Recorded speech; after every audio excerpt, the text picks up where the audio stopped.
Hey everybody. So today we're going to do a warm up, and it sounds like a lot, but it's really not, because really the whole concept is just learning about lines and practicing making lines and making sure that you've reviewed how to do that. So this is the document that we've attached that you're supposed to look at, and there are 4 different exercises, and this is what I'm going to refer to as I'm working on my paper. So I'm just going to move this out of the way so that I can see it, and move this into the camera view so that we can all see what I'm working on. All right, so exercise number 1 is asking for you to make horizontal straight lines not using ruler. It's important that you know how to make different kinds of lines because lines have power. Flat, horizontal, consistent lines communicate a message of something being calm.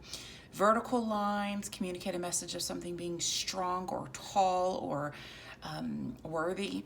And then if you have a chaotic, but yet not too chaotic assemblage of lines, it just sort of gives the idea of loose or maybe transforming. When you have a bunch of different lines and going in different directions with energy, you get energetic or chaotic lines. You can arrange them to where they make flowing or give you the sense of movement. But today we're really going to be working with the concept of making the pencil do what we want it to do and really focusing on that. So the first one again is horizontal lines, and it asks you to draw a series of 40 lines. Now I've decided to make it a little bit smaller to make our demonstration go faster, but you want to press down and you just want to use the elbow joint to make a horizontal line. So press down and go from one side to the other. Occasionally it might be nice for you to try going the other direction, and you want to pack these lines tight together, and you're not using a ruler. You will have some wiggle, you will have some variety. They're not going to be perfectly straight, but they're going to have character, and they're going to seem strong, or excuse me, they're going to seem very stable and very calm because they're predictable and repeating in a manner that makes perfect sense. And you would finish out quadrant 1.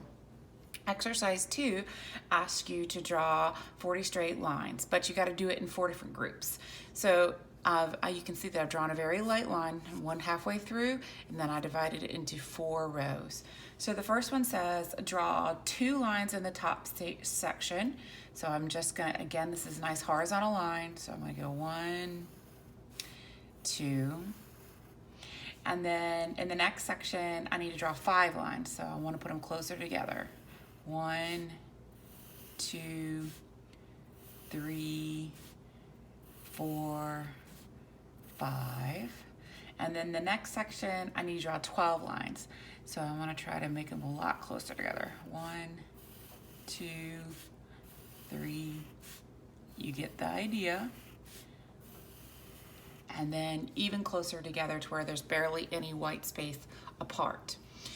Exercise 3, and I've already started this one. This is dealing with pressure and line weight. So the top half, you're supposed to start by pressing down hard.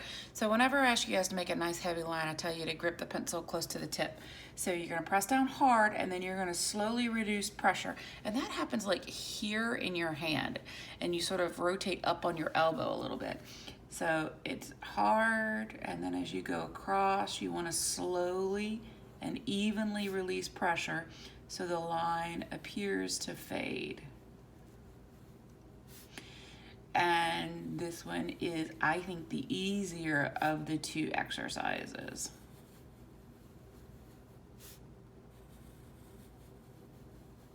You can play around with when you start releasing pressure and so on and so forth. I think I did a better job when I wasn't talking up there.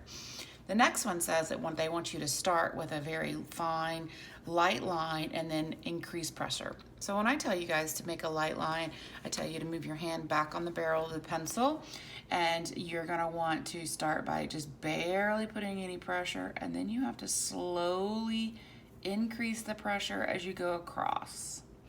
And that one's the harder of the 2 activities, I think, because I think we could almost lighten it up lighter and lighter and lighter. So the hard one is like making a mark without making it too dark in the beginning, and then making that go nice and dark as you go across. And I just didn't do that one quite so good because I noticed that my pencil broke. So excuse me. Gonna sharpen her up. Whoops. The pencil sharpener is not sharpening. So I'll skip to another pencil. All right, so exercise 4. Me and the computer have a different opinion about how to do this. It says draw a thin, fine, horizontal line and then make a long, skinny triangle and color it in. Well, you can do that. And this is what that looks like. Long, skinny, fine line, make a little skinny, and then color it in. But we don't tend to color things in this class. We tend to intentionally do things. So there's another way that you can make a wide, dark mark flow into a thin, lighter mark, and that is as such. So if you put your pencil on its side, so that's where you put it down, and you use your thumb and your top 2 fingers to pick it up, and you start on its side and make sure your finger's on top. You're gonna go like this as you go across, picking your elbow up and turning your hand sideways and then rotating up onto that point. So it's kind of a whole arm motion. So nice and dark. I just broke this pencil, by the way, but that's okay. I'm holding on to it. And wide. Twist and reduce pressure. And like I said, I just broke my pencil, so.